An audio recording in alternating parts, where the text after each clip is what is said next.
What's up, everybody? We're talking about a few things today, but first thing first, I want to talk about is give a big shout out to our people over in Western North Carolina, our neighbors. Tragic deal you guys are going through. Praying for you, making donations. If anybody sees this video, please make a donation. You know, these people have lost everything, from houses to families. You know, everything. They have nothing. Just please, if you can make a donation, please make a donation to these people. We're praying for y'all and we love y'all. Two things I want to talk about today. I've been asked. I'm going to talk about what I'm using for black powder season and scent control. I've had a lot of people ask me about what I do scent control wise. Co-workers, they want to know how to beat the nose. So we're going to talk about how to beat the nose. But first things first, I want to talk about what we're using in the black powder season. What we got right here is, this is a smokeless muzzleloader. Totally legal here in North Carolina. I know some states they're not legal, but smokeless. It is legal here. And North Carolina says it's got to be loaded through the muzzle and it cannot be fixed ammunition. You say, well, what's fixed ammunition? That's fixed ammunition right here. Where you got your bullet, your powder, and your primer all fixed together. That's why it's called fixed ammunition. So basically, your centerfire rifle cartridge. Definitely not legal in black powder season. Why do I shoot smokeless? I've been going to Kansas for 3 years now. Those animals out there, 275, 300 pounds on average. You got to have something with a lot of kinetic energy, because they can take a licking and keep on ticking out there. I mean, those inlines can do it, but it's got to be perfect. But there's not enough punch behind it. This one right here, there's a lot of punch behind it. It's 45 caliber. I'm shooting a 270 grain bullet, loaded just like a regular muzzle loader. Just screw off the muzzle brake, load it, push everything in, screw it back on. Of course, your primer goes in here, and she's ready to roll.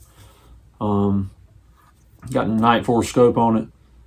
Very accurate. I mean, at 300 yards, you're talking the same hole with this thing. I mean, I will shoot this rifle over anything I've got in my safe because of the accuracy. And I can cover more ground with it. I got my tape right here. I can shoot it out to 500 yards. All I got to do is range, turn the dial, to match my tape here, and she's ready to roll. And she's bad. But that's what I'm using here. Like I say, totally legal here in North Carolina. Nothing bad about it. So if you see this in a video, you say, well, he's shooting a centerfire rifle during black powder season. No, it's not. This is a smokeless muzzleloader. So that's what we got during muzzleloader season, or black powder season. So which starts today, matter of fact. But we'll see this right here. We're going to go into scent control. All right, scent control. Something very important. You want to beat the nose. Deer, that's how the liver dies, off their nose. First of all, stand placement. Check your winds. You need to know if you need, what kind of wind you need when you don't want to be in the stand and your wind scent blowing downwind where your deer's coming from. You never want that to happen. So you need to know if you're going to have that north, east, south, or west wind. Get you some kind of app. I use the DeerCast app with the wind cone. I can check the winds up to 10 days in advance. If you're going to plan something out, you got days coming up, that's something good to have. That way you know what stand you need to jump in. On a day of the hunt, okay, I'll get up an hour or so before I leave and go to the stand. Number one, I'm showering. I got body wash, bar soap, whatever you want to use. I got one of each right here. I'm showering before I get out of here. In the mornings, if I'm hunting in the mornings, I'm showering in the mornings before I leave the house. I'm going in the afternoon, I'm showering in the afternoon. If I'm going both, I'm still taking a shower. 2 showers, before I go. Society got to be clean. When I do my clothes, scent-free washing detergent. I got 2 right here. This one right here just has to be a scent crusher, and this has to be dead downwind. Just not any certain type that I just like to use these 2. They've always worked for me. So when I see them, I grab them when I'm out and about. But wash your clothes and scent-free washing detergent. When you wash your clothes, of course, they got to go in a dryer.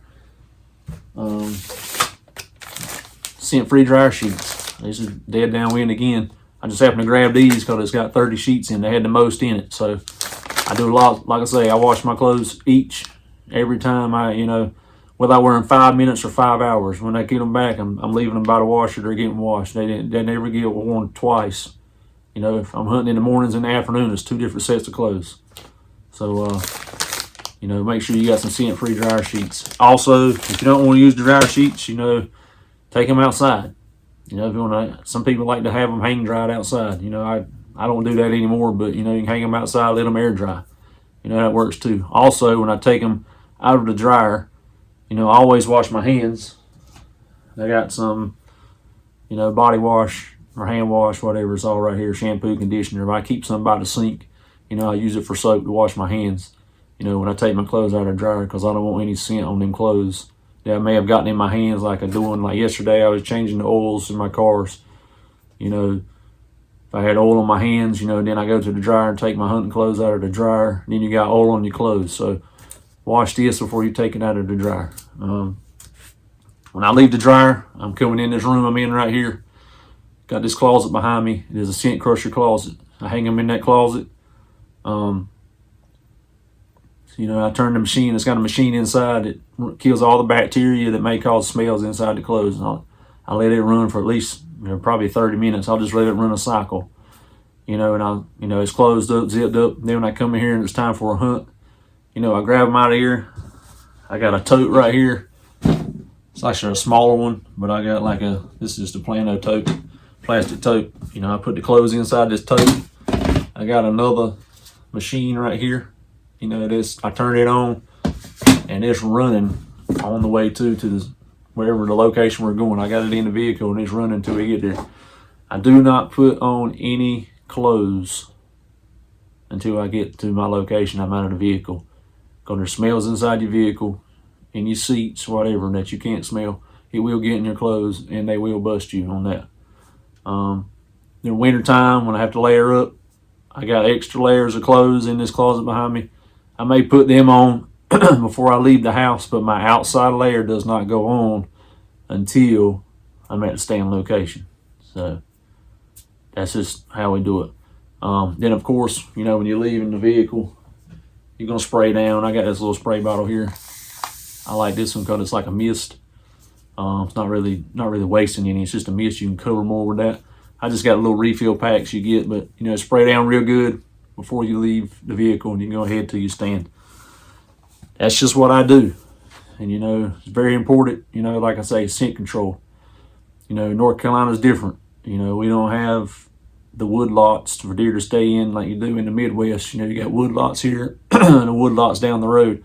Deer kind of hanging in wood lots. North Carolina is like southeast, especially where I'm at southeast. It's like one big wood lot.